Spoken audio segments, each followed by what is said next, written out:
ഒരു 30 വയസ്സ് കഴിയുമ്പോൾ തന്നെ നമ്മൾ ഒന്ന് വീഴുമ്പോൾ ബോഡി ബാലൻസ് ചെയ്യാൻ വേണ്ടി കൈ കുത്തുമ്പോൾ കൈയിൻ്റെ കുഴ പെട്ടെന്ന് പൊട്ടുക, അല്ലെങ്കിൽ തന്നെ പെട്ടെന്ന് കാലുകളും അല്ലെങ്കിൽ കൈകളിലൊക്കെ എല്ലുകൾ പൊട്ടുന്ന ഒരു കണ്ടീഷൻ നമ്മുടെ ഇടയിൽ ഇന്ന് കാണാറുണ്ട്. ഇതല്ലാതെ മറ്റു പല രോഗങ്ങൾ കൊണ്ടും ഓസ്റ്റിയോപോറോസിസ് ഉണ്ടാവാം. ചില മരുന്നുകൾ, പ്രത്യേകിച്ച് സ്റ്റിറോയിഡൊക്കെ കണ്ടിന്യൂസ് ആയിട്ട് കഴിക്കുന്നതിൻ്റെ ഭാഗമായിട്ട് ഓസ്റ്റിയോപോറോസിസ് ഉണ്ടാവുന്നതായിട്ട് കാണാം. ചെറുപ്പകാലത്ത് തന്നെ ഇലക്കറികൾ കഴിക്കാത്തവരിലാണ് പിന്നീട് ഈ ഓസ്റ്റിയോപോറോസിസ് പോലെയുള്ള കണ്ടീഷൻസ് വരുന്നത് കോമൺ ആയിട്ട് നമുക്ക് കാണുന്നത്. ഇതിനോടൊപ്പം തന്നെ പുകവലി, മദ്യപാനം പോലെയുള്ള ദുശീലങ്ങൾ ഉള്ളവരാണെങ്കിൽ അത് നിർത്തുക. അതുപോലെ തന്നെ നമുക്ക് ഭക്ഷണത്തിൽ നിന്ന് വൈറ്റമിൻ ഡി കിട്ടുന്നത് വളരെ കുറവാണെന്ന് എപ്പോഴും നമ്മൾ ഓർക്കണം. മാക്സിമം അതിൽ നിന്ന് കിട്ടുന്ന മുട്ടയുടെ മഞ്ഞയിൽ നിന്ന് മാത്രമാണ് വൈറ്റമിൻ ഡി കിട്ടുക. ഇങ്ങനെയൊക്കെ ചെയ്താൽ നമ്മുടെ ശരീരത്തിൻ്റെ ആരോഗ്യം മെയിൻറ്റെയിൻ ചെയ്യുകയാണെങ്കിൽ ഒരു പരിധിവരെ ഓസ്റ്റിയോപോറോസിസ് മാത്രമല്ല പല രോഗങ്ങളും നമുക്ക് അകറ്റി നിർത്താൻ പറ്റും. ഹായ്, ഞാൻ ഡോക്ടർ പ്രിയ, Q1P ഹെൽത്ത് കെയറിലെ ഹോമിയോപ്പതിക് ഫിസിഷ്യനാണ്. പണ്ട് നമ്മുടെ ഇടയിലൊക്കെ ചെറിയ വീഴ്ചകളിലൊക്കെ ഒടിവ് കോമൺ ആയിട്ട് കാണാറുണ്ടായിരുന്നില്ല. പക്ഷേ ഇന്ന് ഒരു 30 വയസ്സ് കഴിയുമ്പോൾ തന്നെ നമ്മൾ ഒന്ന് വീഴുമ്പോൾ ബോഡി ബാലൻസ് ചെയ്യാൻ വേണ്ടി കൈ കുത്തുമ്പോൾ കൈയിൻ്റെ കുഴ പെട്ടെന്ന് പൊട്ടുക, അല്ലെങ്കിൽ തന്നെ പെട്ടെന്ന് കാലുകളും അല്ലെങ്കിൽ കൈകളിലൊക്കെ എല്ലുകൾ പൊട്ടുന്ന ഒരു കണ്ടീഷൻ നമ്മുടെ ഇടയിൽ ഇന്ന് കാണാറുണ്ട്. ഈ കണ്ടീഷനെയാണ് നമ്മൾ ഓസ്റ്റിയോപോറോസിസ് എന്ന് പറയുന്നത്. ഇന്ന് നമുക്ക് എന്താണ് ഓസ്റ്റിയോപോറോസിസ്, എന്തുകൊണ്ടാണ് ഇത് പ്രധാനമായിട്ടും ഉണ്ടാകുന്നതെന്നും നമുക്ക് ഒരു പരിധി വരെയൊക്കെ എങ്ങനെ നമ്മുടെ ഭക്ഷണത്തിൽ മാറ്റം വരുത്തുന്നതിലൂടെ മാനേജ് ചെയ്യാം എന്നും നോക്കാം. എന്താണ് ഓസ്റ്റിയോപോറോസിസ്? നമ്മുടെ ശരീരത്തിലെ എല്ലുകൾ കട്ടിയില്ലാതെ സോഫ്റ്റായി പോയിട്ട് പെട്ടെന്ന് പൊട്ടുന്ന ഒരു കണ്ടീഷനെയാണ് നമ്മൾ ഓസ്റ്റിയോപോറോസിസ് എന്ന് പറയാറ്. ഇത് സ്ത്രീകളിലും അതുപോലെ തന്നെ പുരുഷന്മാരിലും കാണാറുണ്ട്. പക്ഷെ പ്രധാനമായും ആർത്തവവിരാമം വന്ന സ്ത്രീകളിലാണ് ഇത് കൂടുതലായിട്ടും കാണാറ്. നമുക്കറിയാം, നമ്മുടെ എല്ലുകളാണ് നമ്മുടെ ശരീരത്തിന് മൊത്തം ഒരു ശരീരഘടന നൽകുന്നത്, അല്ലെങ്കിൽ നമ്മുടെ ശരീരത്തിൻ്റെ ഓരോ പ്രവർത്തനങ്ങൾക്കും സഹായിക്കുന്നത് നമ്മുടെ ശരീരത്തിലെ എല്ലുകളാണ്. അതിനോടൊപ്പം നിൽക്കുന്ന പേശികളും അതുപോലെ ടെൻഡനുകളും ലിഗമെന്റ്സ് ഒക്കെയാണ് നമുക്ക് ചലിക്കാനുള്ള സഹായങ്ങളൊക്കെ ചെയ്യുന്നത്. ഈ എല്ല് എന്ന് പറയുന്നത്, അല്ലെങ്കിൽ നമ്മുടെ എല്ലുകൾ ഉണ്ടാക്കിയിരിക്കുന്നത് കാൽസ്യം, ഫോസ്ഫറസ് പോലെയുള്ള ധാതുക്കൾ കൊണ്ടാണ്. നമ്മൾ കഴിക്കുന്ന ഭക്ഷണത്തിൽ നിന്ന് നമ്മുടെ ശരീരത്തിന് ആവശ്യമുള്ള കാൽസ്യവും ഫോസ്ഫറസും ഒക്കെ നമ്മുടെ ആമാശയത്തിൽ വെച്ചിട്ട് അബ്സോർബ് ചെയ്യും. ഇങ്ങനെ അബ്സോർബ് ചെയ്യുന്നത് നമ്മുടെ ശരീരത്തിലെ പല പ്രവർത്തനങ്ങൾക്കും ആവശ്യമുണ്ട്. അത് നമ്മുടെ രക്തത്തിൽ ഓടിച്ചെന്ന് നമ്മുടെ ശരീരത്തിലെ പല പ്രവർത്തനങ്ങളും നടക്കാൻ വേണ്ടി സഹായിക്കും. ഇങ്ങനെ പ്രവർത്തനങ്ങൾക്കൊക്കെ വേണ്ടി ഉപയോഗിച്ച് കഴിഞ്ഞതിന് ബാക്കി മിച്ചമുള്ളത് നമ്മുടെ എല്ലുകളിൽ വന്ന് അടിയും. ഇങ്ങനെ കാൽസ്യവും ഫോസ്ഫറസും ഒക്കെ നമ്മുടെ എല്ലുകളിൽ അടിയുന്നത് കൊണ്ടാണ് നമ്മുടെ എല്ലുകൾക്ക് വേണ്ട ബലം കിട്ടുന്നത്. പ്രധാനമായും നമ്മൾ പറയാറുണ്ട്, നമ്മളെ കുട്ടിക്കാലത്ത് കഴിക്കുന്ന ഭക്ഷണമാണ് നമുക്ക് ആരോഗ്യം നൽകുന്നത്. അത് വളരെ ശരിയാണ്. നമ്മളൊരു 30 വയസ്സ് വരെയാണ് നമ്മുടെ എല്ലുകൾ വളരുന്ന സമയം. നമ്മൾ ആ ഒരു 30 വയസ്സ് വരെയുള്ള പ്രായത്തിൽ നമ്മൾ കഴിക്കുന്ന ഭക്ഷണത്തിൽ നിന്നാണ് നമുക്ക് എല്ലിൻ്റെ ശക്തിക്ക് ആവശ്യമായിട്ടുള്ള ധാതുക്കളൊക്കെ കിട്ടുന്നത്. ഒരു 30 വയസ്സ് കഴിയുമ്പോൾ തന്നെ നമ്മുടെ ആ ഒരു ഭക്ഷണ രീതി നല്ലതല്ലെങ്കിൽ അപ്പോൾ തൊട്ട് തന്നെ എല്ലുകൾ പെട്ടെന്ന് പൊടിയുന്നതാണ്. ചിലപ്പോൾ നമ്മൾ വീഴുമ്പോൾ നമ്മുടെ കൈ കുത്തി ഒന്ന് വീണ് കഴിഞ്ഞാൽ പെട്ടെന്ന് നമ്മുടെ കൈയിൻ്റെ കുഴ പൊട്ടുന്നത് കാണാം. അല്ലെങ്കിൽ ചിലപ്പോൾ നടുവിന് ഭയങ്കര വേദന, ചിലപ്പോൾ നട്ടല് പെട്ടെന്ന് ഡിസ്ക് പുറത്തേക്ക് തള്ളി വരിക. ഇങ്ങനെ പല രീതിയിലായിട്ട് ഈ ഒരു ലക്ഷണങ്ങൾ കാണിക്കാറുണ്ട്. അപ്പം നമ്മൾ ഈ ഒരു കണ്ടീഷനെ, ഈ ഒരു ഗ്രൂപ്പ് ഓഫ് സിംറ്റംസിനെയാണ് നമ്മൾ ഓസ്റ്റിയോപോറോസിസ് എന്ന് പറയാറ്. ഞാൻ ആദ്യം പറഞ്ഞ പോലെ തന്നെ 30 വയസ്സ് വരെ നമ്മൾ കഴിക്കുന്ന ഭക്ഷണത്തിൽ നിന്നാണ് നമ്മുടെ എല്ലുകൾക്ക് ശക്തി കിട്ടുക. അത് കഴിഞ്ഞ് നമ്മുടെ ഭക്ഷണത്തിൽ നിന്നൊന്നും ആവശ്യത്തിന് കാൽസ്യം, ഫോസ്ഫറസും നമ്മുടെ ശരീരത്തിന് കിട്ടുന്നില്ലെങ്കിൽ നമ്മുടെ ശരീരം അവർക്ക് വേണ്ട കാൽസ്യം എല്ലിൽ നിന്ന് വലിച്ചെടുക്കാൻ തുടങ്ങും. ഇങ്ങനെ എല്ലിൽ നിന്നും ആവശ്യത്തിനുള്ള കാൽസ്യം നമ്മുടെ ശരീരത്തിലെ രക്തത്തിലേക്ക് വലിച്ചെടുക്കപ്പെടുമ്പോൾ നമ്മുടെ എല്ലുകൾ കട്ടി കുറഞ്ഞ് കുറച്ച് സോഫ്റ്റൻ ആവും. അപ്പോൾ കട്ടി ഉള്ളത് കൊണ്ടാണ് എല്ലുകൾ ഇത്രയും കാലം പൊട്ടാതിരുന്നത്. അപ്പോൾ നമ്മുടെ എല്ല് സോഫ്റ്റൻ ആവുന്ന സമയം, അല്ലെങ്കിൽ കട്ടി കുറയുന്ന സമയമാകുമ്പോഴത്തേക്കും എല്ലുകൾ പെട്ടെന്ന് പൊട്ടാൻ കാരണം. ഇതാണ് ഓസ്റ്റിയോപോറോസിസ് ഉണ്ടാവാനുള്ള ഒരു കാരണം. നമുക്ക് എല്ലുകൾ പൊട്ടിക്കഴിയുമ്പോൾ, അല്ലെങ്കിൽ നമ്മൾ വീഴുമ്പോൾ എല്ലുകൾ സ്ഥിരമായിട്ട് ഇങ്ങനെ ഒരു പൊട്ടൽ കാണിക്കുമ്പോൾ മാത്രമേ നമ്മൾ ഓസ്റ്റിയോപോറോസിസ് എന്നൊരു കണ്ടീഷൻ നമുക്ക് ഉണ്ടെന്ന് തിരിച്ചറിയുള്ളൂ. അപ്പോൾ ഇത് വരാതിരിക്കാൻ നമ്മുടെ ചെറുപ്പത്തിലെ നമ്മുടെ ഭക്ഷണ രീതി നല്ല രീതിയിൽ ചിട്ടപ്പെടുത്തുകയാണെങ്കിൽ ഒരു പരിധി വരെയൊക്കെ നമുക്ക് ഓസ്റ്റിയോപോറോസിസ് തടയാൻ പറ്റും.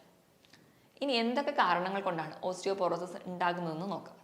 ഏറ്റവും പ്രധാനപ്പെട്ട കാരണം അമിതവണ്ണമാണ്.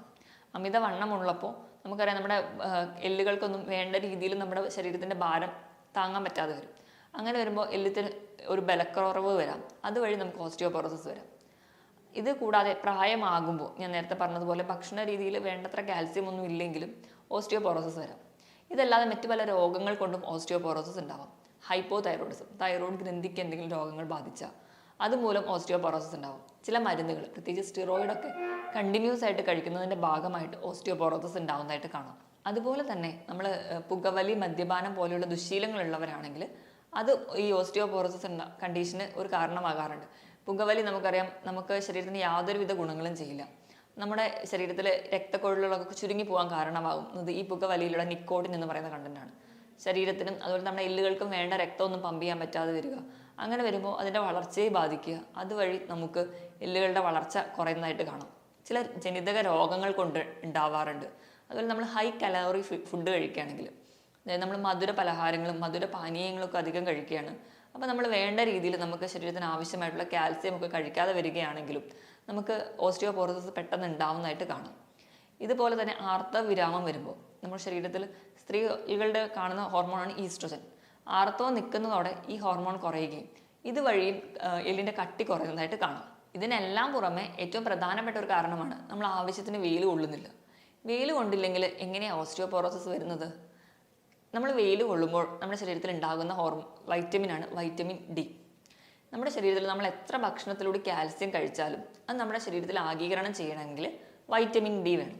അപ്പം നമ്മൾ ഇന്നത്തെ ഒരു ജീവിതശൈലിയിൽ നമ്മൾ ഫുൾ വെയിലൊന്നും കൊള്ളാതെ വണ്ടിയിൽ തന്നെ യാത്ര ചെയ്യുക, അല്ലെങ്കിൽ മുറ്റത്തൂടെ ഒന്നും ഇറങ്ങാതിരിക്കുക, അങ്ങനത്തെ ഒരു ലൈഫ് സ്റ്റൈലൊക്കെ ആകുമ്പോൾ നമുക്ക് വേണ്ടത്ര രീതിയിൽ വൈറ്റമിൻ ഡി കിട്ടാതെ വരും. വൈറ്റമിൻ ഡി കിട്ടാത്തത് കൊണ്ട് തന്നെ കാൽസ്യം ശരീരത്തിൽ ആവശ്യത്തിന് അബ്സോർബ് ചെയ്യാൻ പറ്റാതെ വരും. അതുവഴിയും നമുക്ക് ഓസ്റ്റിയോപോറോസിസ് ഉണ്ടാവാം. അതുപോലെ തന്നെ വ്യായാമക്കുറവ്. നമ്മൾ ഒരു അവയവങ്ങൾ ഉപയോഗിക്കുമ്പോൾ മാത്രമേ അതിൻ്റെ പ്രവർത്തനം കുറച്ചും കൂടി മെച്ചപ്പെടുള്ളൂ. നമ്മൾ നല്ലോണം ഭക്ഷണം കഴിക്കുന്നുണ്ട്, ബോഡി വെയിറ്റ് ഒക്കെ ആവശ്യത്തിനുണ്ട്, പ്രത്യേകിച്ച് വ്യായാമം ഒന്നും ഇല്ലെങ്കിൽ നമ്മുടെ ശരീരത്തിന് പ്രത്യേകിച്ച് ഒരു എക്സസൈസ് കൊടുക്കാതിരുന്നു കഴിഞ്ഞാലും അതിന് വേണ്ടത്ര ബലം കിട്ടാതെ വരും. അതുവഴി നമുക്ക് ഓസ്റ്റിയോപോറോസിസ് പോലെയുള്ള കണ്ടീഷൻസ് ഉണ്ടാവാറുണ്ട്. നമ്മുടെ ശരീരത്തിൽ ഒരു ദിവസം വേണ്ട കാൽസ്യത്തിൻ്റെ അളവ് എന്ന് പറഞ്ഞാൽ 1 ഗ്രാമാണ്. 1 ഗ്രാം എന്ന് പറഞ്ഞാൽ ഏകദേശം 1000 മില്ലിഗ്രാം മുതൽ ഒരു 1200 മില്ലിഗ്രാം വരെ കാൽസ്യമാണ് നമുക്ക് ഒരു ദിവസം വേണ്ടത്. ഇനി നമുക്ക് ഓസ്റ്റിയോപോറോസിസ് ഉണ്ടാകുന്നതിൻ്റെ ലക്ഷണങ്ങൾ എന്തൊക്കെയാണെന്ന് നോക്കാം. ഏറ്റവും പ്രധാന ലക്ഷണവും ഏറ്റവും കോമൺ ആയിട്ട് കാണുന്നത്, നമ്മൾ വീഴുമ്പോൾ ചെറുതായിട്ടൊന്ന് വീണാൽ പോലും പെട്ടെന്ന് അവിടെ ബാധിക്കുന്ന ആ ഒരു അസ്ഥികൾക്ക് അല്ലെങ്കിൽ സന്ധികൾ പൊട്ടുക. ഞാൻ നേരത്തെ പറഞ്ഞതുപോലെ കൈ കുത്തി വീണാൽ പെട്ടെന്ന് കൈയിൻ്റെ കുഴ പൊട്ടുക. ചിലപ്പോൾ കുറച്ച് പ്രായമായവരൊക്കെ ആണെങ്കിൽ ബാത്റൂമിലൊക്കെ തെന്നി വീണ് കഴിഞ്ഞാൽ പെട്ടെന്ന് കാലിന് ഒടിവ് വരിക, എല്ലുകൾ പൊട്ടുന്ന ഒരു കണ്ടീഷനായിട്ടാണ് കൂടുതലും കാണിക്കുക. ഇത് കൂടാതെ തന്നെ നമുക്ക് ചെറിയ തോതിൽ നമ്മുടെ ഹൈറ്റിന് കുറവ് വരുന്ന പോലെ കാണും. അതിന് പ്രധാന കാരണം എന്ന് പറഞ്ഞു കഴിഞ്ഞാൽ നമുക്കറിയാം, നമ്മുടെ കശേരുകളുടെ ഇടയിൽ ഡിസ്ക് എന്ന് പറയുന്ന ഒരു അവയവമുണ്ട്. അതായത് ഇവയാണ് ഷോക്ക് അബ്സോർബറായിട്ട് നമ്മളെ സഹായിക്കുന്നത്. ഇപ്പം നമ്മൾ വണ്ടിയിലോ അല്ലെങ്കിൽ പ്രത്യേകിച്ച് ഓട്ടോയിലൊക്കെ യാത്ര ചെയ്യുമ്പോൾ പെട്ടെന്ന് ഗട്ടറിൽ വീഴുമ്പോൾ ചിലർ പറയാറുണ്ട്, അയ്യോ കഠിനമായ നടുവേദന വന്നു. ഈ ഒരു സമയത്ത് നമ്മുടെ കശേരുകളുടെ ഇടയിലുള്ള ഡിസ്കുകൾ പുറത്തേക്ക് വരുന്നതാണ്. ഇങ്ങനെ ഓസ്റ്റിയോപോറോസിസ് പോലെയുള്ള കണ്ടീഷനുള്ളവർക്ക് ഈ ഡിസ്ക് ബൾജ് കൂടുതലായിട്ട് കാണാം. ഇതിൻ്റെ ഭാഗമായിട്ട് അവർ ഹൈറ്റിൽ നേരിയ വ്യത്യാസം കാണാറുണ്ട്. അതുപോലെ തന്നെ നമ്മുടെ നെഞ്ചിൻ്റെ ഭാഗത്ത് ലെങ്സിൻ്റെ ഭാഗത്തുള്ള അസ്ഥികൾക്കും അതുപോലെ തന്നെ മസിൽസിനൊക്കെ വേദന വരിക, അല്ലെങ്കിൽ ആ ഒരു ഭാഗത്ത് കൂനലായിട്ട് പ്രസൻറ്റ് ചെയ്യുക. ഇങ്ങനെ നമ്മുടെ കൈകാലുകൾക്ക് വേദന, അല്ലെങ്കിൽ കുറച്ച് നടക്കുമ്പോഴേക്കും ഒരു ബലക്കുറവ്, ഇപ്പം എന്തെങ്കിലും ഒരു വസ്തുക്കളൊക്കെ എടുക്കണമെങ്കിൽ നമ്മുടെ കൈക്കൊരു ശക്തി ഇല്ലാത്ത പോലെ തോന്നുക, പെട്ടെന്നുണ്ടാകുന്ന മുട്ടുവേദന, നടുവേദന പോലെയുള്ള സന്ധി വേദനകൾ, ഇതൊക്കെ ഓസ്റ്റിയോപോറോസിസിൻ്റെ ഒരു ലക്ഷണമാണ്. ഇതോടൊപ്പം തന്നെ നമുക്ക് ശരീരത്തിന് ആസകലം വേദന വരിക, രാവിലെ എണീക്കുമ്പോൾ തന്നെ കഠിനമായ ക്ഷീണം, ജോലിയൊന്നും ചെയ്യാൻ തോന്നാത്തൊരവസ്ഥ, എല്ലുകൾക്ക് വേദന, അതുപോലെ നമ്മുടെ സന്ധികളുടെ വേദന മാറി മാറി വരുന്നത് കാണാം. ചിലപ്പോൾ കൈകൾക്കായിരിക്കും വേദന, കൈൻ്റെ വിരലുകൾക്കായിരിക്കും വരിക, ചിലപ്പോൾ അത് കാലിലെ സന്ധിയിലേക്ക് വരാം. ഇങ്ങനെ വേദന വിട്ടുമാറാത്തൊരവസ്ഥ, ഇതൊക്കെ ഓസ്റ്റിയോപോറോസിസിൻ്റെ ഭാഗമായിട്ട് ഇന്ന് പലരിലും കാണുന്ന ലക്ഷണങ്ങൾ മാത്രമാണ്. ഇനി നമുക്ക് ഇങ്ങനെ ഓസ്റ്റിയോപോറോസിസ് പോലെയുള്ള കണ്ടീഷൻ നമുക്ക് ഉണ്ടെങ്കിൽ നമുക്കത് എങ്ങനെ തിരിച്ചറിയാം, അതിന് നമ്മൾ എന്തൊക്കെ ടെസ്റ്റുകളാണ് ചെയ്യുന്നതെന്ന് നോക്കാം. ഏറ്റവും പ്രധാനമായിട്ട് ഇപ്പം ഇങ്ങനെ ഒരു കേസൊക്കെ തോന്നുകയാണെങ്കിൽ നമ്മൾ കാൽസ്യത്തിൻ്റെ ലെവൽ രക്തത്തിൽ നോക്കും. അതിനോടൊപ്പം തന്നെ നമ്മൾ വൈറ്റമിൻ ഡി രക്തത്തിൽ എത്രയുണ്ട് എന്ന് നോക്കും. ഇത് രണ്ടും ലെവൽ നോർമൽ ആണെങ്കിൽ അതൊരിക്കലും ഓസ്റ്റിയോപോറോസിസ് ആയിരിക്കില്ല. പക്ഷേ ഇത് കുറവാണെങ്കിലാണ് നമ്മൾ ഓസ്റ്റിയോപോറോസിസ് പോലെയുള്ള കണ്ടീഷൻസ് നോക്കാറ്. ഇതിനോടൊപ്പം തന്നെ ഇപ്പോൾ ഡിസ്കിനൊക്കെ കംപ്ലൈൻറ്റ് ഉണ്ടോ എന്ന് അറിയാൻ വേണ്ടിയിട്ട് എക്സ്റേ എടുത്ത് നോക്കാറുണ്ട്. ഇതിനെല്ലാം പുറമെ നമ്മൾ ഒരു കൺഫേം ചെയ്യാൻ വേണ്ടിയിട്ട് ചെയ്യുന്നത് ഡെക്സാ സ്കാനാണ്. അതായത് ബോൺ മിനറൽ ഡെൻസിറ്റി നോക്കാനാണ്. ഇപ്പോൾ നമ്മൾ പെട്ടെന്ന് വീഴുമ്പോഴൊക്കെ പെട്ടെന്ന് ഒടിവുണ്ടാവുക, ഇങ്ങനത്തെയുള്ള കണ്ടീഷൻസ് ഒക്കെ ഉള്ളവരെ നമ്മൾ തീർച്ചയായിട്ടും ഡെക്സാ സ്കാനും ഇടാറുണ്ട്. അതുപോലെ തന്നെ 65 വയസ്സിന് ശേഷമുള്ളവർക്ക് വിട്ടുമാറാത്ത നടുവേദന, അതുപോലെ പെട്ടെന്നുണ്ടാകുന്ന ഒടിവുകൾ, ഇതൊക്കെ സ്ഥിരമായിട്ട് നിൽക്കുകയാണെങ്കിൽ അവരെ ഒന്ന് റൂൾ ഔട്ട് ചെയ്യാൻ വേണ്ടി തന്നെ ഒരു 65 വയസ്സിന് ശേഷം എല്ലാവർക്കും തന്നെ ഇന്ന് ഡെക്സാ സ്കാൻ എടുക്കുന്നുണ്ട്. അപ്പം ഇതിലൂടെ നമുക്ക് ബോണിൻ്റെ മിനറൽ ഡെൻസിറ്റി കണ്ടുപിടിക്കാനും പറ്റും. അതുവഴി നമുക്ക് ഓസ്റ്റിയോപോറോസിസ് ആണോ എന്ന് ഉറപ്പുവരുത്താനും പറ്റും. ഇനിയിപ്പോൾ ഓസ്റ്റിയോപോറോസിസ് ആണെങ്കിൽ തന്നെ നമുക്കത് എങ്ങനെയൊക്കെ മാനേജ് ചെയ്യാമെന്ന് നോക്കാം. ഏറ്റവും പ്രധാനമായിട്ട് നമ്മുടെ ജീവിതശൈലിയിലൊക്കെ വരുത്തേണ്ട മാറ്റങ്ങൾ എന്തൊക്കെയാണെന്ന് നോക്കാം. അപ്പോൾ നമ്മൾ കഴിക്കുന്ന ഭക്ഷണം, അതിൽ വരുത്തേണ്ട മാറ്റങ്ങൾ ആദ്യം നമുക്ക് നോക്കാം. ഞാൻ പറഞ്ഞതുപോലെ 30 വയസ്സ് വരെയാണ് നമ്മുടെ എല്ലുകളൊക്കെ വളർച്ച പൂർണ്ണമാകുന്നത്. ഈ ഒരു കാലയളവിൽ മാക്സിമം കാൽസ്യം അടങ്ങിയ ഭക്ഷണങ്ങൾ, ഫോസ്ഫറസ് അടങ്ങിയ ഭക്ഷണങ്ങൾ കൂടുതലായിട്ട് കഴിക്കുക. നമുക്കറിയാം ഒരു ദിവസം നമുക്ക് വേണ്ടത് 1000 മുതൽ 1200 മില്ലിഗ്രാം കാൽസ്യമാണ്. അപ്പം നമ്മൾ കാൽസ്യം വേണമെന്ന് പറയുമ്പോൾ തന്നെ നമ്മൾ ഒരു ഗ്ലാസ് പാല് കുടിച്ചാൽ മതി എന്ന് വിചാരിക്കും. പക്ഷെ ഒരു ഗ്ലാസ് പാലിൽ വെറും 300 മില്ലിഗ്രാം മാത്രമേ കാൽസ്യം അടങ്ങിയിട്ടുള്ളൂ. അപ്പം ഒരു ഗ്ലാസ് പാല് കുടിക്കുന്നതുകൊണ്ട് മാത്രമാവില്ല. അതിനോടൊപ്പം തന്നെ ധാരാളം ഇലക്കറികൾ കഴിക്കുക. അതുപോലെ തന്നെ നമുക്ക് അല്ലാതെ തന്നെ കാൽസ്യം അടങ്ങിയ ചെറിയ ചെറിയ മത്സ്യങ്ങൾ കഴിക്കാം. കക്ക, ഞണ്ട്, കൊഞ്ച് തുടങ്ങിയ കടൽ മത്സ്യങ്ങൾ കഴിക്കാം. ഇതിലൊക്കെ ധാരാളം കാൽസ്യം അടങ്ങിയിട്ടുണ്ട്. അതുപോലെ മുട്ട കഴിക്കാം. അതുപോലെ തന്നെ പാലിൻ്റെ ഐറ്റംസ് ആയിട്ടുള്ള തൈര്, മോര് തുടങ്ങിയ ഭക്ഷണങ്ങൾ സ്ഥിരമായിട്ട് ഉൾപ്പെടുത്തുകയാണെങ്കിൽ ഒരു പരിധി വരെയൊക്കെ നമുക്ക് കാൽസ്യം നമ്മുടെ ശരീരത്തിന് ലഭിക്കുന്നതാണ്. പ്രത്യേകിച്ച് നമുക്കറിയാം കുട്ടികളൊക്കെ ഇലക്കറികൾ കഴിക്കാൻ ഭയങ്കര മടിയായിരിക്കും. ഇങ്ങനെ ചെറുപ്പകാലത്ത് തന്നെ ഇലക്കറികൾ കഴിക്കാത്തവരിലാണ് പിന്നീട് ഓസ്റ്റിയോപോറോസിസ് പോലെയുള്ള കണ്ടീഷൻസ് വരുന്നത് കോമൺ ആയിട്ട് നമുക്ക് കാണുന്നത്. ഇതിനോടൊപ്പം തന്നെ പുകവലി, മദ്യപാനം പോലെയുള്ള ദുശീലങ്ങൾ ഉള്ളവരാണെങ്കിൽ അത് നിർത്തുക. അതോടൊപ്പം തന്നെ വൈറ്റമിൻ ഡി കിട്ടാൻ വേണ്ടിയിട്ട് ദിവസവും ഒരു 10 മിനിറ്റെങ്കിലും രാവിലെ 10 മണി മുതൽ ഉച്ചയ്ക്ക് 1 മണി വരെയുള്ള സൂര്യപ്രകാശം കൊള്ളാൻ വേണ്ടി ശ്രദ്ധിക്കുക. അപ്പം നമുക്ക് ഡയറക്റ്റ് ആയിട്ട് ഫേസിൽ വീഴാത്ത രീതിയിൽ നമ്മുടെ സ്കിന്നിലോ നമ്മുടെ കയ്യിലോ കാലിലോ ഒക്കെ വെയിൽ കൊള്ളാൻ വേണ്ടി ശ്രദ്ധിക്കുക. ഇപ്പം തീരെ സമയമില്ലെങ്കിൽ അറ്റ്ലീസ്റ്റ് നമ്മുടെ വീടിൻ്റെയൊക്കെ ബാൽക്കണിയിൽ നിന്നിട്ടെങ്കിലും സ്ഥിരമായിട്ട് ഇളം വെയിൽ കൊള്ളുന്നത് നമുക്ക് നല്ലതാണ്. ഇങ്ങനെ വൈറ്റമിൻ ഡി ഉണ്ടെങ്കിൽ മാത്രമേ നമുക്ക് ശരീരത്തിൽ നിന്ന് കാൽസ്യം അബ്സോർബ് ചെയ്യാൻ പറ്റുള്ളൂ. അമിത വണ്ണമുള്ളവരൊക്കെ ആണെങ്കിൽ ശരീരഭാരം നിയന്ത്രിക്കാൻ വേണ്ടി ശ്രദ്ധിക്കുക. നമുക്ക് ആവറേജ് വേണ്ട ബോഡി വെയിറ്റ് എത്രയാണെന്ന് കാൽക്കുലേറ്റ് ചെയ്ത് അതിനനുസരിച്ച് മാത്രം ബോഡി വെയിറ്റ് കൊണ്ടുപോകാൻ വേണ്ടി ശ്രദ്ധിക്കുക. ഓവർ വെയിറ്റ് ഒക്കെ ഉള്ളവരാണെങ്കിൽ സ്ഥിരമായിട്ട് നമുക്ക് വ്യായാമം ചെയ്യുക. നമ്മുടെ ഹാർട്ട് റേറ്റ് കൂടുന്ന രീതിയിലുള്ള വ്യായാമങ്ങൾ ചെയ്യാം. എയറോബിക് എക്സസൈസുകൾ ചെയ്യാം, ജോഗിങ് ചെയ്യാം, നീന്തൽ, അതുപോലെ തന്നെ സൈക്ലിംഗ് തുടങ്ങിയ വ്യായാമങ്ങൾ സ്ഥിരമായിട്ട് ചെയ്യാം. ആഴ്ചയിൽ 5 ദിവസമെങ്കിലും 45 മിനിറ്റ് മുതൽ 1 മണിക്കൂർ വരെ സ്ഥിരമായിട്ട് വ്യായാമം ചെയ്യുകയാണെങ്കിൽ നമുക്കൊരു പരിധിവരെ എല്ലുകളുടെ ബലവും കൂടാൻ പറ്റും. അതുപോലെ തന്നെ നമ്മുടെ ശരീരഭാരം നിയന്ത്രിക്കാനും പറ്റും. അപ്പം ഞാൻ ഈ പറഞ്ഞ രീതിയിലെല്ലാം ഭക്ഷണം കൂടുതലായിട്ട് ശ്രദ്ധിച്ച് കഴിക്കാൻ വേണ്ടി ശ്രദ്ധിക്കുക.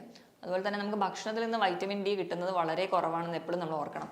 മാക്സിമം അതിൽ നിന്ന് കിട്ടുന്ന മുട്ടയുടെ മഞ്ഞയിൽ നിന്ന് മാത്രമാണ് വൈറ്റമിൻ ഡി കിട്ടുക. മാക്സിമം നമ്മൾ വെയിൽ കൊള്ളുക. അതുപോലെ തന്നെ ദിവസം ഒരു 2 മുതൽ 3 ലിറ്ററോളം വെള്ളം കുടിക്കുക. ഇങ്ങനെയൊക്കെ ചെയ്താൽ നമ്മുടെ ശരീരത്തിൻ്റെ ആരോഗ്യം മെയിൻറ്റെയിൻ ചെയ്യുകയാണെങ്കിൽ ഒരു പരിധി വരെ ഓസ്റ്റിയോപോറോസിസ് മാത്രമല്ല പല രോഗങ്ങളും നമുക്ക് അകറ്റി നിർത്താൻ പറ്റും. മറ്റൊരു ഹെൽത്ത് ടോപ്പിക്കുമായിട്ട് വീണ്ടും കാണുന്നത് വരെ നന്ദി.